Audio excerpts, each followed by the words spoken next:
Donc, on est dans 2 Pierre, et puis on a commencé à regarder ensemble ce que Pierre exhorte les saints concernant les choses à venir. Il en rappelle certaines choses, et dans les 2 dernières semaines, on a regardé concernant l'avènement du Seigneur. Donc, j'aimerais qu'on relise ensemble les versets 16 à 18.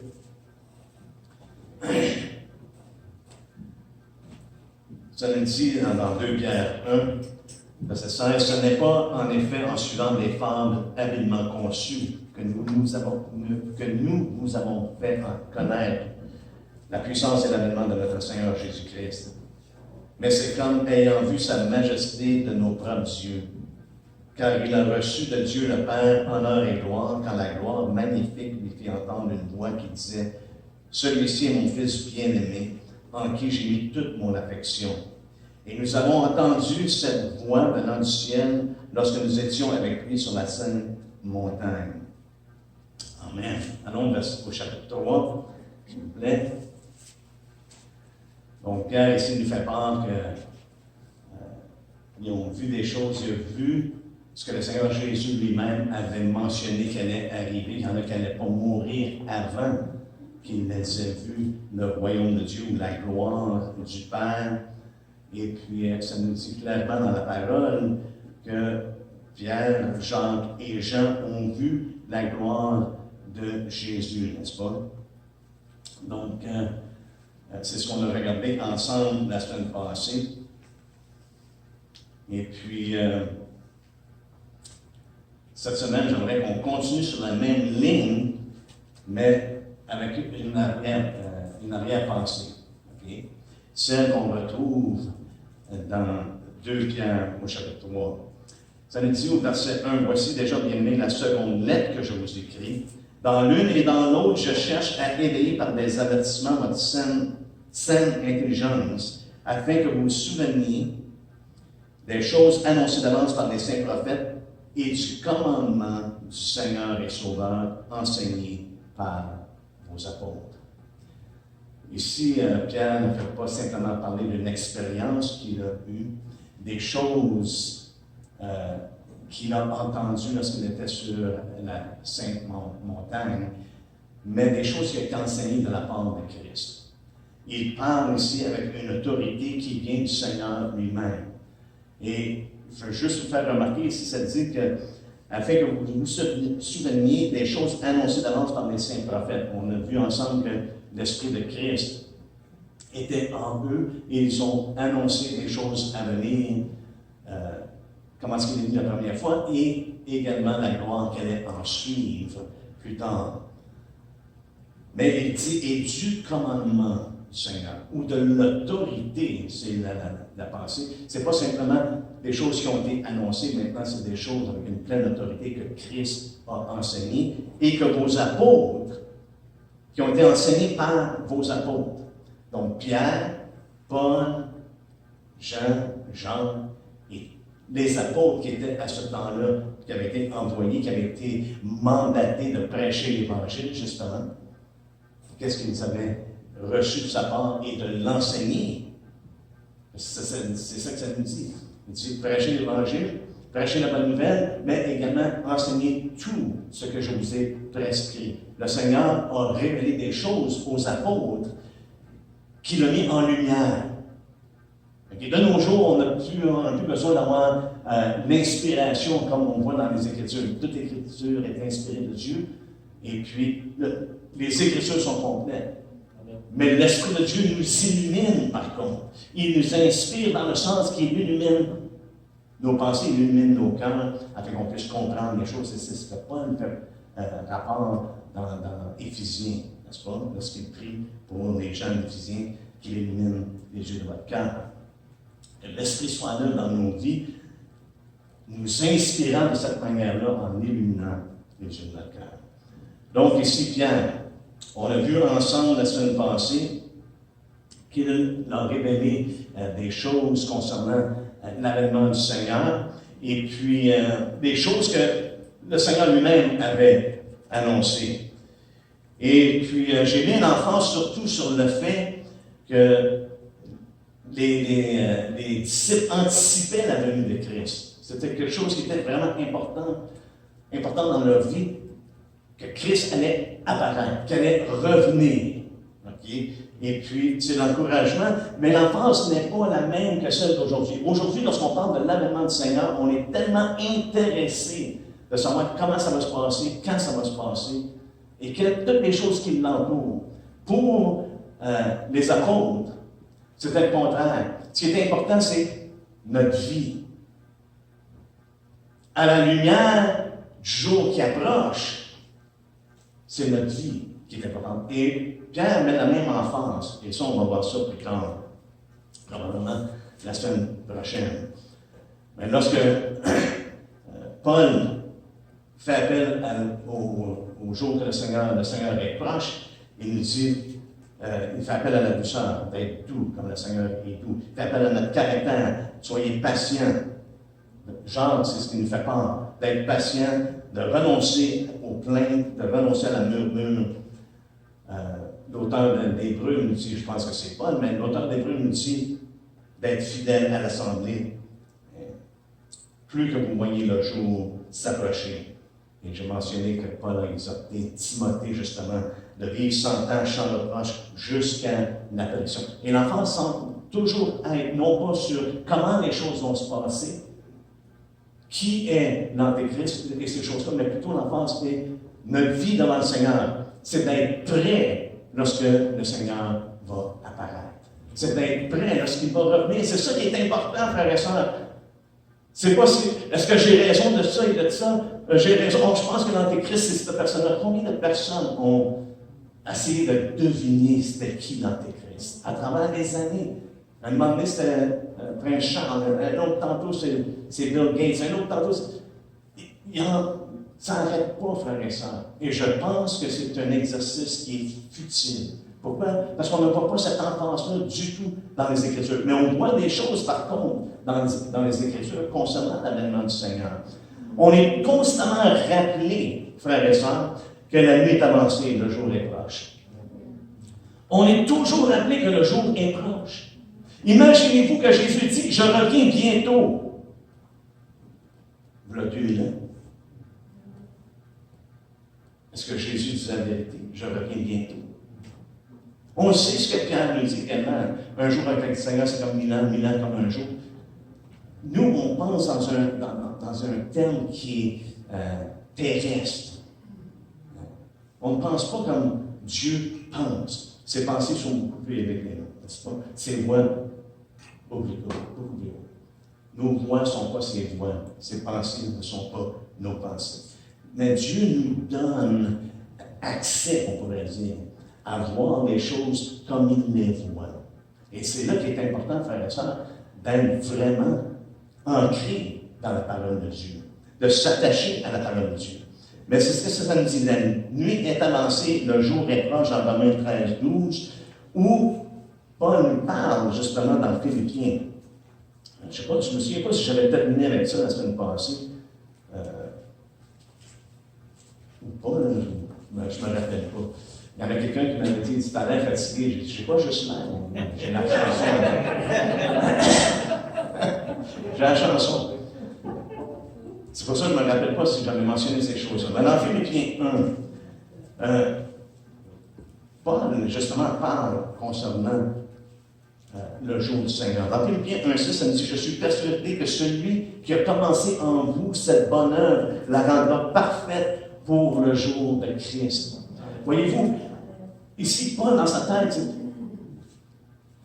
je suis convaincu, ce que Christ a commencé en toi, il va le rendre parfait pour le jour de Christ. Cette œuvre-là est non seulement commencée maintenant, mais elle va s'accomplir, elle va se faire jusqu'au jour de Christ. Ça va être cette œuvre-là qui va s'accomplir dans la vie. Regardez ce qu'il dit au verset 10. On commence au verset 9. Et ce que je demande dans mes prières, c'est que votre amour augmente de plus en plus en connaissance et en pleine intelligence pour le discernement des choses les meilleures. Est-ce que le discernement des choses les meilleures, c'est de savoir qui va être l'Antéchrist? Hein? Quand est-ce que la guerre d'Armageddon va arriver? Là, regarde ce qu'il dit. Afin que vous soyez purs et irréprochables. Voyez-vous, encore une fois, l'enfance n'est pas sur les événements et comment ça va arriver, mais l'enfance est que votre vie reflète votre relation avec Jésus-Christ. Parce que celui qui a cette espérance-là en lui se purifie comme lui-même est pur. Voyez-vous, quelqu'un peut avoir toutes ces, en anglais on dit ducks, toutes ces canards bien alignés, mais manquer complètement le fait d'avoir cette relation-là avec le Seigneur Jésus-Christ. C'est ça qui est important. Afin que vous soyez purs et irréprochables pour le jour de Christ. Ça ne dit pas les jours de Christ, ça dit le jour de Christ. Le jour où Christ va apparaître. Ça, c'est la pensée qui est donnée. Regardez avec moi dans Philippiens 2, justement. Et encore une fois, on voit l'emphase. Ça nous dit au verset 14, « De toutes choses sans murmure ni hésitation, afin que vous soyez irréprochables et purs, des enfants de Dieu, irréprochables au milieu d'une génération perverse et corrompue, parmi laquelle vous brillez comme des flambeaux dans le monde, portant la parole de vie, et je pourrai me glorifier au jour de Christ, de n'avoir pas couru en vain, ni travaillé en vain. » Encore une fois, l'enfance est sur la vie, le caractère, la transformation que Christ accomplit dans la vie d'une personne. Je n'aurais pas couru en vain. Si vraiment vous brillez, si vraiment vous brillez comme des flambeaux dans le monde et vous portez la parole de vie, je n'aurais pas couru en vain. Alléluia. Pourquoi? Parce que l'œuvre de l'Esprit dans le cœur va s'être accomplie. Il va y avoir eu cette transformation-là. Donc, maintenant, là, on n'est pas seulement encouragé que la nuit est avancée, le jour est proche, concernant le jour de Christ. Allez voir avec moi dans 1 Corinthiens. Et je mentionnais la semaine passée que Pierre,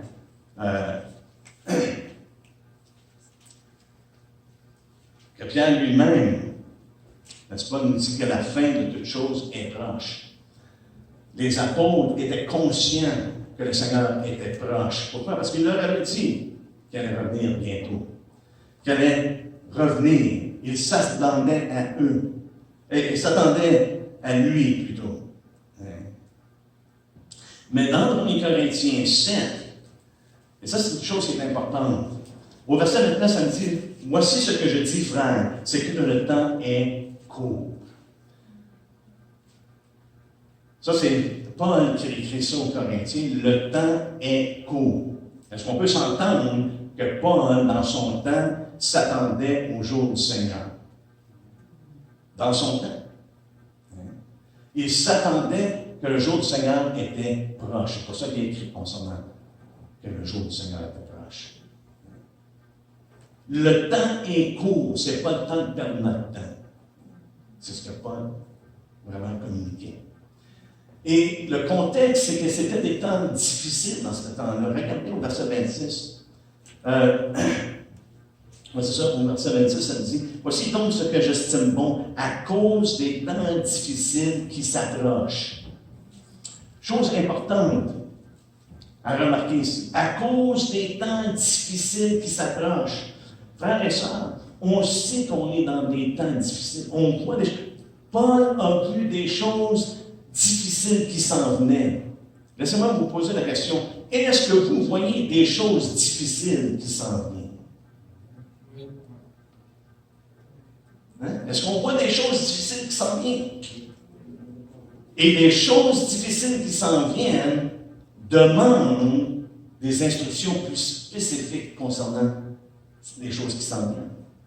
Et c'est pour ça, ici, dans le contexte, que Paul donne des instructions concernant, vous liez, regardez ce qu'il dit, il est bon, au verset 26, à la fin du verset 26, il est bon à un homme d'être ainsi. Es-tu lié à une femme? Ne cherche pas à rompre ce lien. N'es-tu pas lié à une femme? Ne cherche pas une femme. Si tu t'es marié, par contre, tu n'as pas point péché. Parce qu'il est plus important que tu te maries que tu brûles. Hein? C'est C'est ce que Paul fait référence ici. Parce que si tu brûles, c'est dans le péché. Regardez ce qu'il dit. Si tu t'es marié, tu n'as pas péché. Si la Vierge se mariée, elle n'a point péché. Mais ces personnes auront des tribulations dans la chair et je voudrais vous les épargner. Voici ce que je dis, frère, c'est que le temps est court.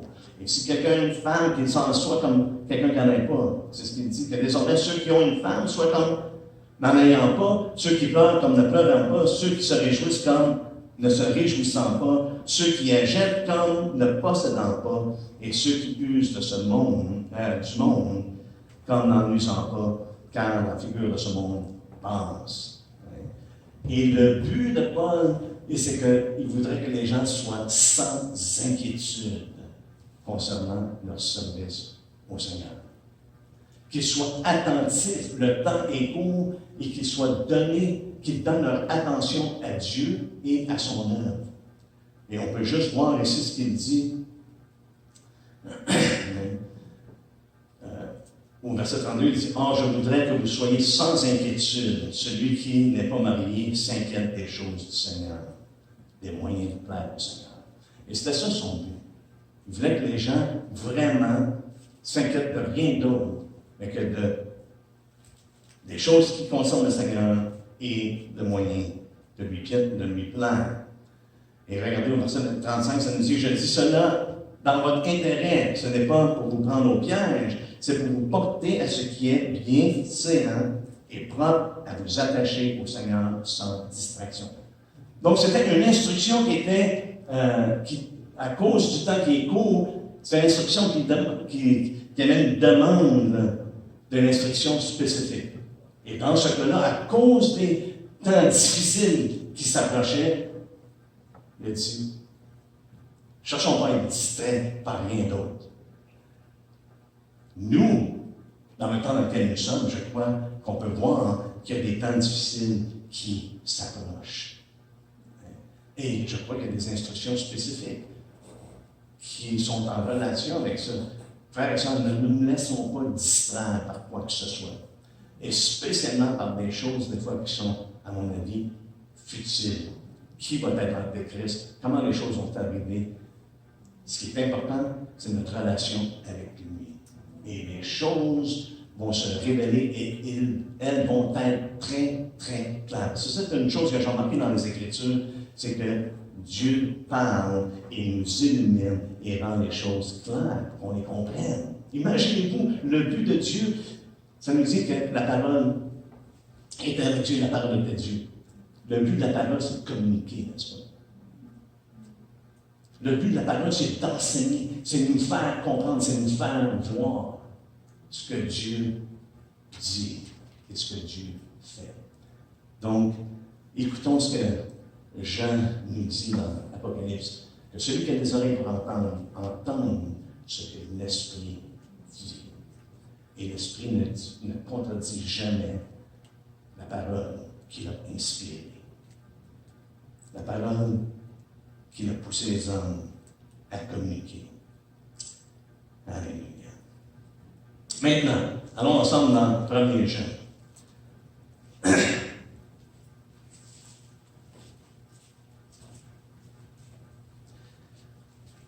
Nous sommes rappelés que la nuit avancée, le jour approche. Et puis, juste pour vous donner une idée, comment est-ce que les apôtres croyaient que le temps était même très proche. Dans 1er Jean 2, au verset 18, ça nous dit « Petits enfants, c'est la dernière heure. » Pensez-vous que Jean pensait que le temps était proche, que le temps était court? Là, c'est plus les derniers temps. Jean, qui était au pied de Jésus, qui était sur sa poitrine, qui écoutait attentivement, nous dit, c'est la dernière heure. Wow! Le temps est court. C'est pas le temps de niaiser, c'est pas le temps de se préoccuper avec des choses, ou de se laisser distraire par toutes sortes de choses qui viennent nuire notre service au Seigneur ou de lui plaire, de trouver les moyens de lui plaire. Et, comme Paul nous dit. Petits enfants, c'est la dernière heure. Et quand vous avez appris qu'un antéchrist vient, il y a la réalité qu'un antéchrist vient. Oui, c'est une réalité. Mais on n'a pas besoin de jouer à devinette. On n'a aucunement besoin de jouer à devinette et on va voir ça ensemble. C'est la dernière heure et comme vous avez appris qu'un antéchrist vient, il y a maintenant plusieurs antéchrists. Par là, nous connaissons que c'est la dernière heure. Autrement dit, c'est comme la phase finale. Jean est en train de dire, c'est la phase finale. On sait que nous sommes à la dernière heure. Il n'y a pas seulement un antéchrist qui vient, il y en a maintenant plusieurs qui se sont infiltrés, qui sont présents dans le monde. Par ça, nous connaissons que c'est la dernière heure. Ça, c'est l'autorité que Jean avait. C'est le commandement du Seigneur enseigné par vos apôtres. Nous sommes à la fin, à la dernière heure. Si Jean a parlé de ces choses-là, à quel point nous, de nos jours, devrions-nous être aux aguets et de dire, nous sommes à la dernière heure. Même qu'on était bien à la fin de la dernière heure, n'est-ce pas? Ils sont sortis du milieu de nous, mais ils n'étaient pas des nôtres quand, s'ils avaient été des nôtres, ils seraient demeurés avec nous. Mais cela est arrivé afin qu'il soit manifeste que tous ne sont pas des nôtres. Et je pense que c'est une des marques de l'Antéchrist.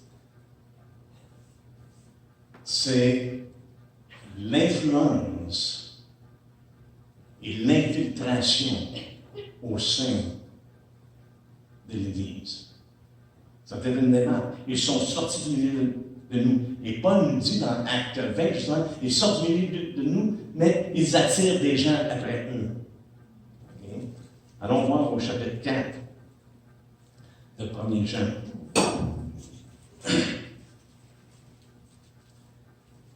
Ça nous dit, bien-aimés, n'ajoutez pas foi à tout esprit, mais éprouvez les esprits. Nous avons une responsabilité d'éprouver, de mettre au test, de jeter la lumière.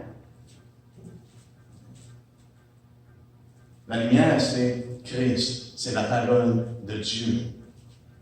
Mais éprouvez les esprits pour savoir s'ils sont de Dieu, car plusieurs faux prophètes sont venus dans le monde. Reconnaissez ceci l'Esprit de Dieu. Tout esprit qui se déclare publiquement pour Jésus-Christ, venu en chair, est de Dieu. Et tout esprit qui ne se déclare pas publiquement pour Jésus n'est pas de Dieu, c'est celui de l'Antéchrist, dont vous avez appris la venue et qui maintenant est déjà dans le monde. Okay, vous avez appris qu'il y a un Antéchrist qui vient. Mais vous avez appris également qu'il y a déjà beaucoup d'antéchrists. Ça, c'était dans le temps de Jean. Il y en a encore probablement davantage qu'aujourd'hui. Mais que maintenant est déjà dans le monde. L'esprit antéchrist est déjà dans le monde maintenant et il œuvre. Et laissez-moi vous dire qu'il œuvre non seulement dans le monde, et ça c'est évident qu'il œuvre dans le monde, mais il œuvre au sein de l'Église de Jésus-Christ, cherchant à égarer les gens. C'est l'esprit de l'Antéchrist que l'on voit malheureusement œuvrer. Et laissez-moi vous dire que selon la parole de Dieu, on n'aura aucun problème de reconnaître l'Antéchrist. On le voit dans les gouvernements, on les voit dans les lois qui passent. Ils rejettent ce qui est droit, ce qui est saint, ce qui est juste, en faveur de ce qui est corrompu, ce qui est impur, ce qui est indigne. On le voit, nos lois changent comme jamais. C'est l'esprit d'Antéchrist. Pensez pas que nos gouvernements en ce moment ne sont pas poussés par l'esprit de l'Antéchrist. Ils le sont à plonge. Et cet esprit-là, c'est un esprit de mensonge. Pourquoi? Parce que Satan est le père du mensonge. Donc, nos gouvernements, et je vous dis à l'échelle mondiale, puisqu'ils ont rejeté Dieu, ne disent point la vérité. Ce sont des hommes poussés par l'esprit d'Antéchrist qui est menteur. Ça, c'est dans la génération dans laquelle nous nous trouvons maintenant. Ce n'était dans le temps de Jésus. Ça l'était dans le temps des apôtres. Et ce l'est encore aujourd'hui, mais je pense encore plus amplifié. plusieurs antéchrists. On n'aura aucun problème d'identifier l'antéchrist. Jésus nous en parle. Allons ensemble dans Matthieu 24.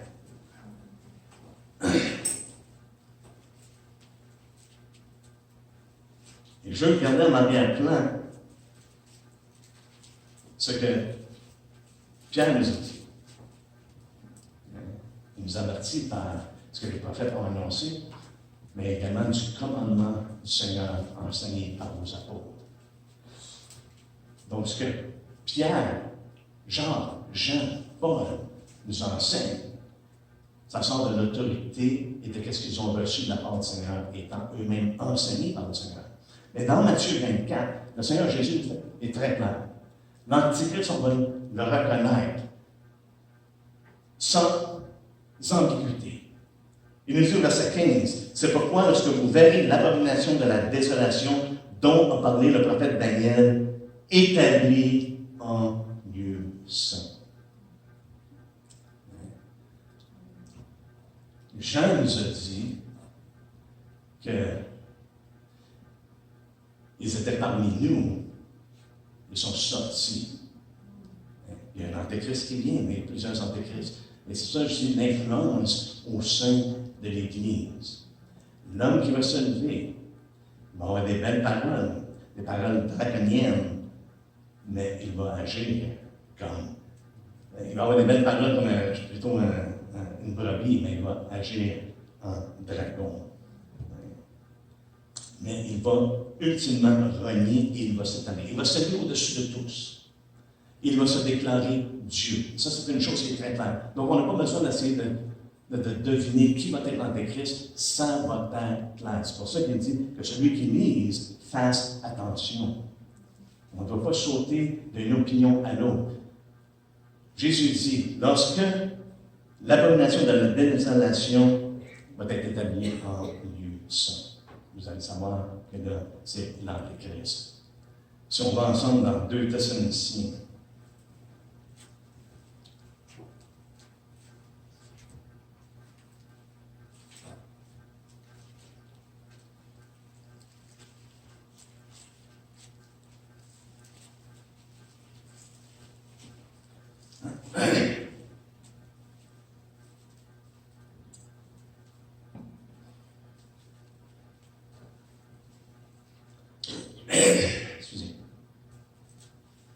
dans 2 Thessaloniciens, au chapitre 2, verset 3, ça nous dit que personne ne vous séduise d'aucune manière, car il faut que l'apostasie soit arrivée auparavant et qu'on ait vu paraître l'homme impie. On met l'emphase ici, qu'on ait vu paraître l'homme impie. Ça va être apparent. On n'aura pas besoin d'essayer de jouer à devinette, c'est qui l'Antéchrist? Il va être, Jésus dit, il va être établi en lieu saint. Et Paul dit, il va paraître. Il va paraître. Qu'on ait vu paraître l'homme impie et le fils de la perdition, l'adversaire qui s'élève au-dessus de tout ce qu'on appelle Dieu ou de ce qu'on adore. Et il va jusqu'à s'asseoir dans le temple de Dieu, se proclamant lui-même Dieu. Paul a reçu cette révélation-là de la part du Seigneur Jésus-Christ. Parce que Jésus l'a enseigné à ses apôtres. Vous allez voir, l'abomination de la désolation est établie dans le lieu saint. Il va s'élever au-dessus de tout. Il va se proclamer lui-même étant Dieu. Regardez ce qu'il dit au verset 9. L'apparition de cet impie se fera par la puissance de Satan avec toutes sortes de miracles. On n'aura pas besoin d'essayer de savoir qui est l'Antéchrist. Ça va être clair. Il va paraître par la puissance de Satan, avec toutes sortes de miracles, de signes et de prodiges mensongers, et avec toutes les séductions de l'iniquité pour ceux qui périssent, parce qu'ils n'ont pas reçu l'amour de la vérité pour être sauvés. Ainsi Dieu leur envoie-t-il une puissance d'égarement pour qu'ils croient aux mensonges, afin que tous ceux qui n'ont pas cru à la vérité, mais qui ont pris plaisir à l'injustice, soient condamnés. Il y a des choses ici qu'on voit qui sont établies. Il va être établi en lieu saint. C'est ce que ça nous dit. Il va se proclamer Dieu et il va paraître avec une puissance pas commune aux hommes. selon la puissance de Satan. Des miracles, des signes, des prodiges mensongers. Il va y avoir une abondance d'iniquité, puisque Jésus nous a dit, n'est-ce pas, qu'à cause que l'iniquité va s'être accrue, l'amour du plus grand nombre se refroidira. Et on voit ici que l'Antéchrist, c'est ce qui l'amène. Ils vont être séduits par toutes les séductions de l'iniquité pour ceux qui périssent. Pourquoi? Parce qu'ils rejettent l'amour de la vérité. Qu'est-ce qui est en train de se passer, frères et sœurs, dans notre génération? C'est toute autre chose. Il y a un rejet de la parole de Dieu. Il y a un rejet pour tout ce qui est bon, ce qui est droit, ce qui est juste et tout ce qui représente véritablement Dieu. Il y a un rejet qui est en train de se faire. Tout ce qui manque, c'est qu'il soit manifesté. Parce qu'on voit déjà cette œuvre d'iniquité qui agit. Paul le voyait dans son temps. J'espère qu'on a des yeux pour voir ce qui est en train de se passer aujourd'hui. Qu'on ait le discernement de reconnaître les temps dans lesquels nous sommes. Le discernement, ce n'est pas de savoir qui va être l'Antéchrist ou comment les choses exactement vont se passer. Le discernement, c'est de savoir que l'Antéchrist est sur le point de se révéler et nous allons le reconnaître. Il n'y aura pas d'ambiguïté. Parce qu'il va être élevé et il va y avoir une puissance. Le mensonge va être ce qui va prédominer dans le monde. Et en ce moment, on est en train de voir ça. Le mensonge prédomine sur la vérité de nos jours. Et ça, c'est des indices, frères et sœurs. Oh, attendez, il y a quoi qui est en train de se passer? Regardez, qu'est-ce que ça nous dit? Dieu leur envoie une puissance d'égarement. Même en face des choses qui sont claires, les gens ne comprendront pas, ne verront pas. Ils vont avoir une puissance d'égarement. Pourquoi? Parce qu'ils ont rejeté l'amour de la vérité. Ils ne veulent pas entendre la vérité. Et qu'est-ce qu'ils font? Ah! C'est ma vérité, ta vérité, sa vérité, notre vérité. Tout le monde a sa propre vérité. Et c'est tout un mensonge. Mais le terme vérité en tant que tel est un terme qui est absolu. Tu ne peux pas avoir 25 vérités à propos d'une chose. Sinon, ça n'est plus la vérité. Tu ne peux pas avoir 25 vérités concernant Dieu et la révélation de Dieu, sinon ce n'est plus une vérité. On peut avoir des choses qui sont vraies, qui sont vérités dans certains domaines qui sont différents. Mais ultimement, là, ça vient pour tout traiter la même chose, il n'y a seulement qu'une vérité. Parce qu'on parle de la même chose. C'est soit vrai ou c'est faux. Aucune ambiguïté. Dieu leur envoie une puissance d'égarement parce qu'ils l'ont rejeté. Est-ce qu'on vit dans une génération qui a rejeté Dieu? Frères et sœurs, c'est à l'échelle mondiale. Il n'y a pas un gouvernement dans le monde en ce moment qui aime Dieu ou qui veut servir Dieu. Ils l'ont tous rejeté. On est comme dans le temps de Babel, on est comme le temps de Noah, on est comme dans le temps de Sodome et Gomorrhe. Les hommes ont rejeté l'autorité de Dieu. C'est aussi simple que ça.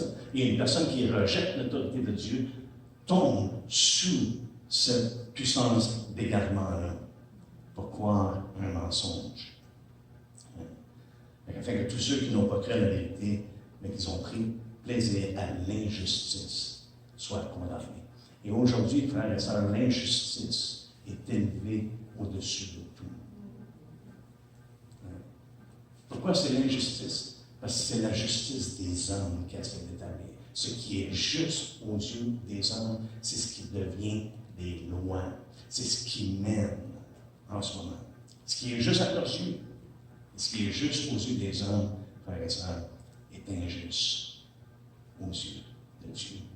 Pour les hommes, aujourd'hui, le mensonge, ce n'est pas un problème. Pour les hommes, l'adultère, ce n'est pas un problème. Pour les hommes, l'idolâtrie, ce n'est pas un problème. Pour les hommes, il n'y a rien. Si tu voles un petit peu, sans faire de mal, c'est pas plus grave que ça. Les hommes ont complètement renversé la parole de Dieu. C'est l'injustice. C'est malheureux, mais c'est comme ça. Pierre nous dit, les choses que les prophètes ont annoncées, il faut faire attention, il faut entendre.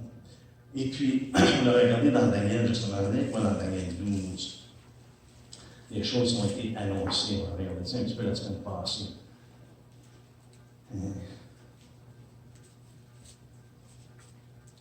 Ou la semaine d'avant, je me souviens trop. Mais il y a quelque chose qui est mentionné, là, que je crois qu'il est un indice pour le temps dans lequel nous sommes. Souvenez-vous, je vous ai dit que quand il parle dans les derniers temps, on a vu ça ensemble, les derniers temps selon les Écritures, c'est que Christ a été manifesté dans les derniers temps. Okay. Et à partir de ce temps-là, c'est les derniers temps et les paroles de Daniel étaient scellées, étaient tenues secrètes jusque dans ces temps-là, les derniers temps.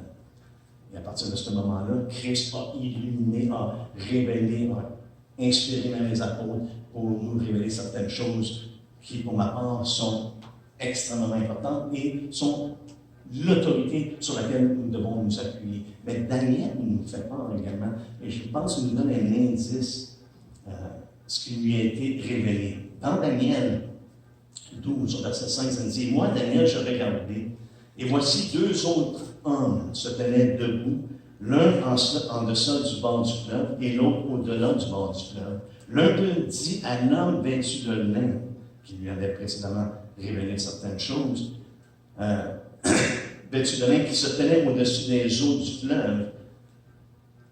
Et ces hommes-là ont demandé, quand sera la fin de ces prodiges? Quand sera la fin de ces prodiges? Ou quand sera la fin de ces choses extraordinaires, de ces choses merveilleuses, de ces choses, même le terme dans l'hébreu fait référence à ces choses qui sont difficiles à comprendre. Quelle sera la fin de ces choses-là? Ça nous dit, j'ai entendu l'homme vêtu de lin qui se tenait au-dessus des eaux du fleuve.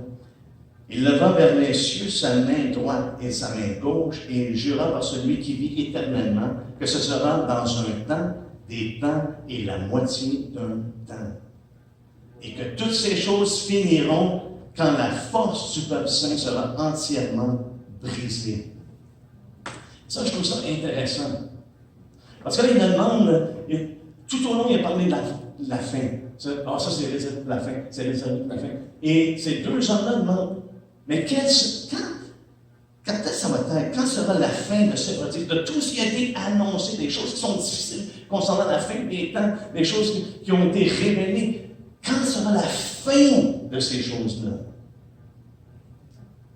Mais qu'est-ce que Dieu avait révélé à Daniel? Quand sera la fin de ces choses-là? Et il dit, ça va arriver dans un temps, des temps et la moitié d'un temps. Et que toutes ces choses finiront quand la force du peuple saint sera entièrement brisée. Et je trouve ça tellement intéressant parce qu'on voit que lorsque Jean a eu la vision de la bête qui est montée de la mer, justement, alors dans Apocalypse 13,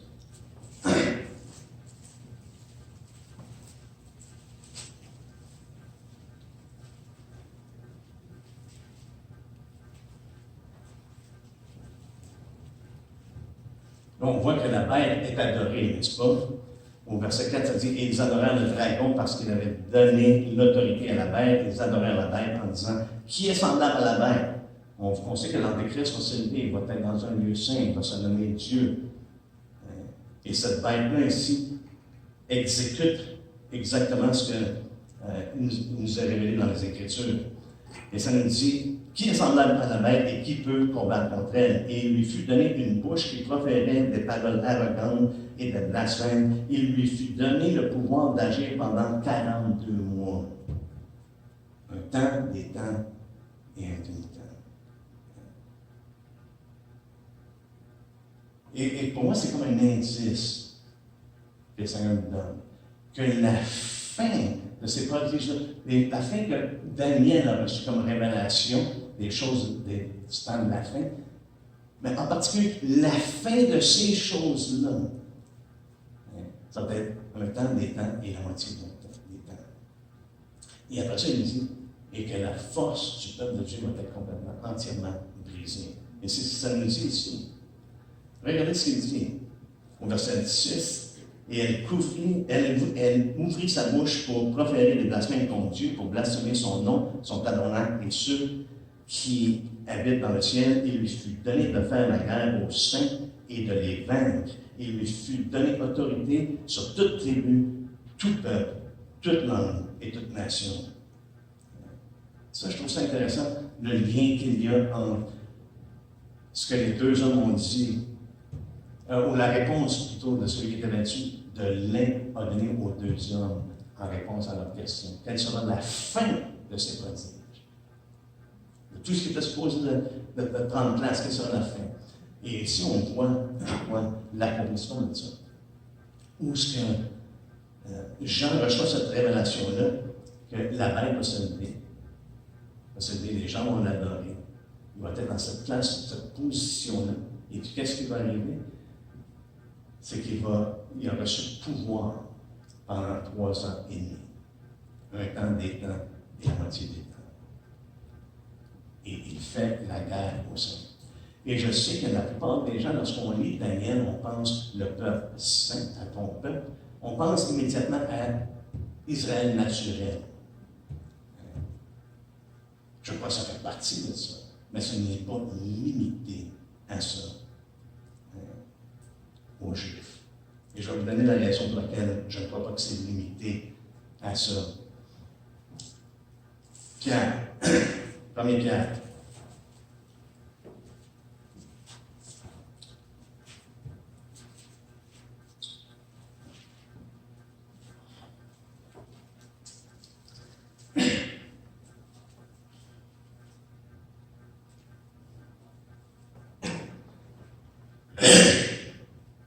Dans la première Pierre, on voit que le peuple de Dieu naturel a rejeté leur Messie. Ça nous dit au verset 6, car il est dit dans l'Écriture, « Voici, je mets en Sion une pierre angulaire, choisie et précieuse, et celui qui croit en elle ne sera point confus. L'honneur est donc pour vous qui croyez, mais pour les incrédules, la pierre qu'ont rejeté ceux qui bâtissaient. » Et Jésus a utilisé ce même passage en parlant aux chefs religieux de son temps. Et les chefs religieux ont reconnu que c'était les autres qui parlaient. Ils ont reconnu ça immédiatement. Ça dit, la pierre qu'ont rejeté ceux qui bâtissaient est devenue la principale de langue et une pierre d'achoppement et un rocher de scandale. Ils s'y heurtent pour n'avoir pas cru à la parole, et c'est à cela qu'ils sont destinés. Quiconque ne croit pas à la parole est destiné à se heurter. Vous, au contraire, vous êtes une race élue, un sacerdoce royal, une nation sainte, un peuple acquis, afin que vous annonciez les vertus de celui qui vous a appelé des ténèbres à son admirable lumière. Vous qui, autrefois, n'étiez pas un peuple. Donc, il ne s'adresse pas seulement aux Juifs. Dans la pensée de Pierre, ce qu'il a entendu du Seigneur, là, il parle du commandement du Seigneur enseigné par ses apôtres. Dans la pensée de Pierre, est-ce que l'Esprit l'a inspiré à écrire? Et il nous fait part ici. Il dit, vous n'étiez pas un peuple. Et qui maintenant est le peuple de Dieu. C'est ce qu'il dit. Mais ça fait autant partie juif et non-juif. Parce qu'il s'adresse aux deux. Et même Paul nous fait part de ça dans, je pense que c'est Colossiens, justement concernant que Dieu a pris des deux et il en a fait un. Mais ici, c'est clair. Pierre nous dit que nous sommes ceux qui croient, il parle de ceux qui croient. Vous êtes une race élue, un sacerdoce royal, une nation sainte. Dieu s'est formé une nation. Un peuple acquis, afin que vous annonciez les vertus de celui qui vous a appelé dans des ténèbres à son admirable lumière, vous qui autrefois n'étiez pas un peuple et qui maintenant êtes le peuple de Dieu. Donc, lorsque Daniel reçoit une révélation parlant du peuple, Pierre, de son côté, lui, en tant que ce sont ceux qui croient qui sont le peuple de Dieu. Vous qui n'aviez pas obtenu miséricorde et qui maintenant avez obtenu miséricorde. Allez avec moi dans Romains 9. Et c'est quelque chose qui, pour ma part, je trouve qu'il est quand même simple, parce qu'on s'en tient simplement à ce que c'est la parole de Dieu qui dit. Romains 9. Donc, on sait que dans Romains 9, il y a des choses qui sont difficiles à comprendre, mais on voit le cœur de Pierre. Il y a un chagrin continuel qui dit concernant justement le peuple d'Israël. Parce qu'il dit, il voudrait même, au verset 3, il dit, je voudrais moi-même être anathème et séparé de Christ pour mes frères, mes parents, selon la chair. OK? Parce qu'ils ont reçu, Dieu s'est servi d'eux autres, Dieu les a approchés, Dieu les a choisis. C'est un peuple qui s'est acquis parmi les autres peuples pour les faire régner, pour leur donner un pays. La promesse qu'il avait donnée à Abraham. Et Christ est issu, selon la chair, Christ est issu de ce peuple-là. Mais au verset 6, il dit, ce n'est point à dire que la parole de Dieu soit restée sans effet.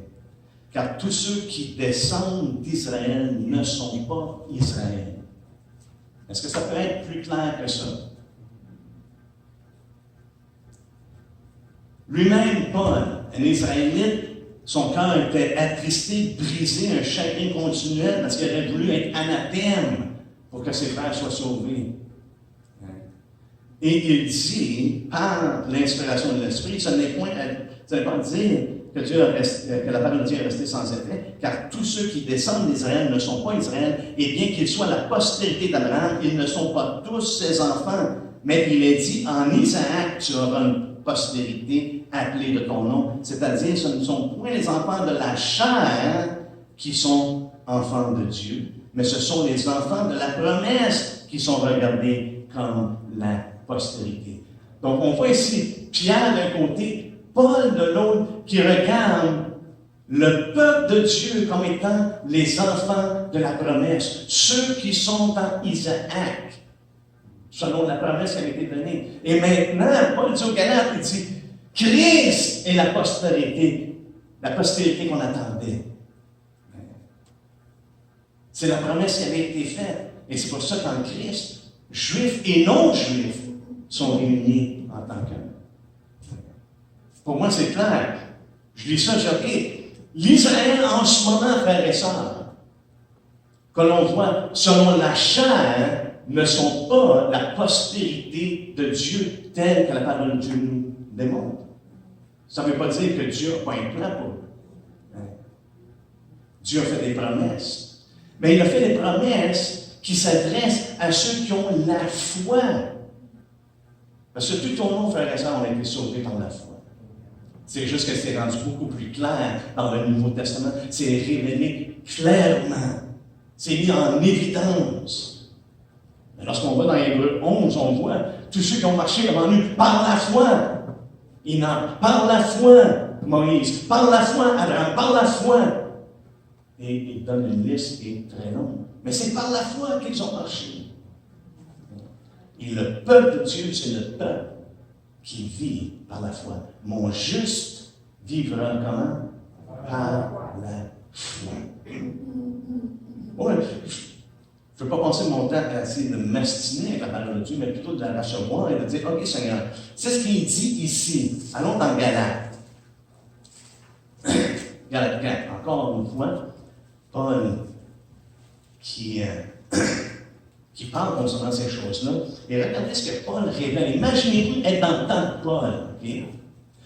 Là, dans Acte 21, lorsque Paul est allé à Jérusalem, okay? Et les gens de l'Église ont dit, ils ont entendu son témoignage, c'est merveilleux ce qui se passe. Regardez votre voix là, je vais juste aller lire ce que ça dit. Exactement. Ouf.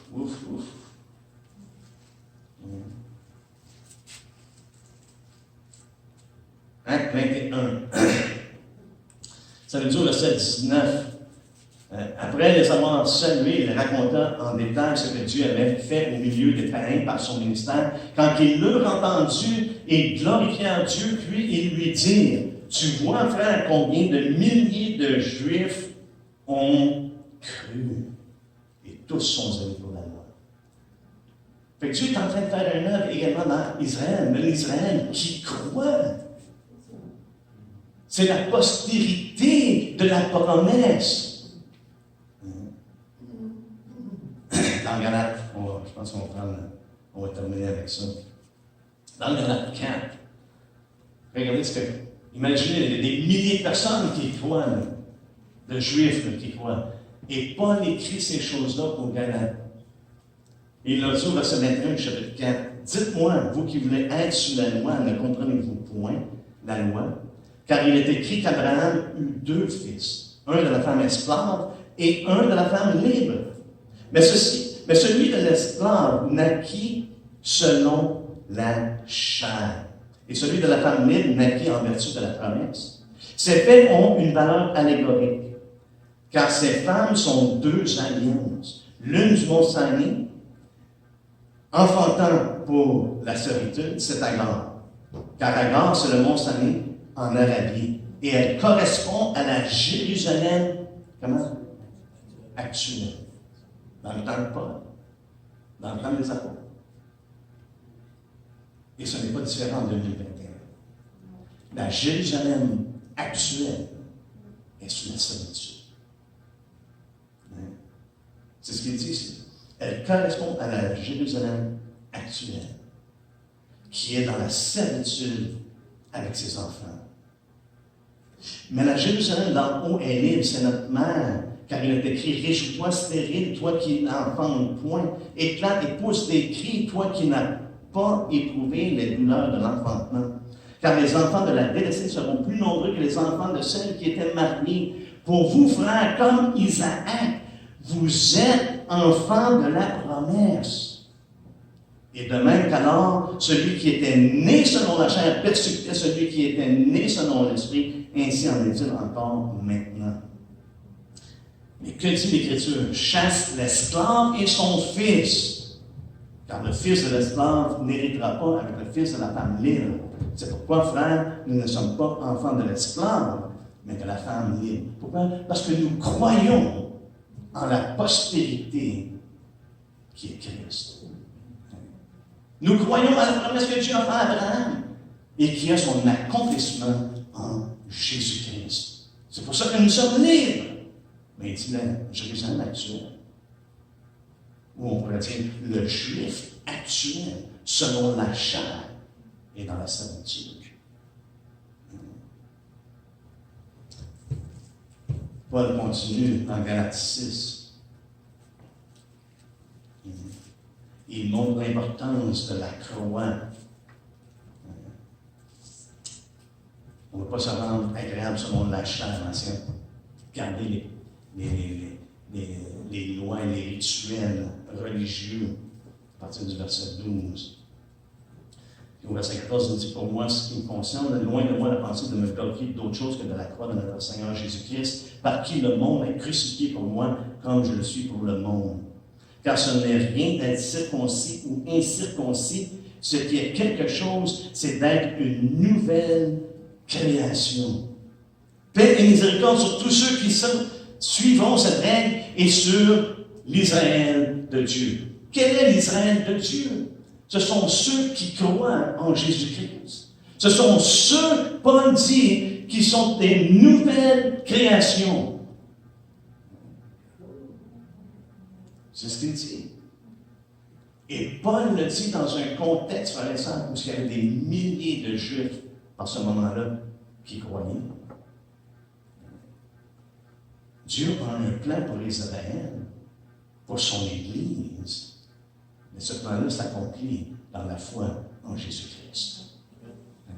L'Israël actuel, qui est mené selon la chair, ce n'est pas l'Israël dont Dieu parle.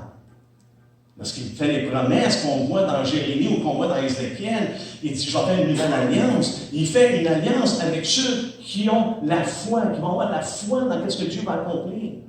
Pas simplement parce qu'ils s'appellent Israël, ils sont juifs de race. C'est toujours en relation avec la foi en Jésus-Christ. Du moins, c'est ce que je vois dans les Écritures. Regardez, là, on va vraiment terminer dans Romains 11. Et on va continuer la semaine prochaine concernant certains détails que le Seigneur nous révèle, que les apôtres nous révèlent par rapport à son avènement. Et lorsque le Seigneur parle, pour moi, c'est un commandement, c'est une autorité au-dessus de tout. Ma compréhension doit être en ligne avec ce que Christ dit. Regardez ce qu'il dit dans Romains 11. Et Paul, ici, après avoir parlé dans Romains 9 concernant, c'est pas tout le monde qui sont d'Israël, qui sont vraiment d'Israël. Il dit au verset 11, au chapitre 11, au verset 1, je dis donc, Dieu a-t-il rejeté son peuple?